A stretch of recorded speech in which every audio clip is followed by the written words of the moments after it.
আজকে মেলায় গিয়ে যে তোমাদের থেকে এত ভালোবাসা পাবো আমি সত্যিই ভাবতে পারিনি। তাহলে চলো ঠাকুরের আশীর্বাদ নিয়ে ভিডিওটা শুরু করি। তো প্রথমত পিসির সাথে দেখা হয়ে গেছিল। দেখা হওয়া মাত্রই পিসি বলে উঠলো, কি খাবি বল, আমি খাওয়াচ্ছি। আর জানো তো কেউ খাওয়ালে আমি তাকে না করতে পারি না, খেয়ে নিই।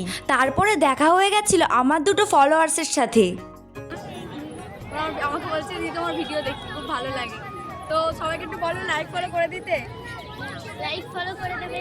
দুটো ছোট বাচ্চা আমাকে এত ভালোবাসে, তারা গোলাপ নিয়ে এসছে, তোমরাই দেখো। পছন্দ করে দিয়েছো? তাই আমার পছন্দ হয়েছে। বলছি এটা না আরো এনেছিলাম। গোলাপ পেয়ে একটা কথা মনে পড়ে গেল, জীবনে কোনোদিন প্রিয় মানুষের কাছ থেকে কোনো গোলাপ পাইনি। আচ্ছা এসব কথা ছাড়ো, বাদ দাও। তারপরে ফুচকার দোকানে ফুচকা ছিল না বলে আমি ঝামেলা করতে শুরু করে দিয়েছিলাম। পর কি হলো দেখো। আমি ভেবেছিলাম দেবে না আমায়। আমি ভেবেছিলাম পিসি আমাকে দেবে না, একাই খাবে না, পিসি আমাকে দিয়ে খেলো। আমি খেতে থাকি আর তোমরা আমাকে ফলো সাবস্ক্রাইব করে নাও।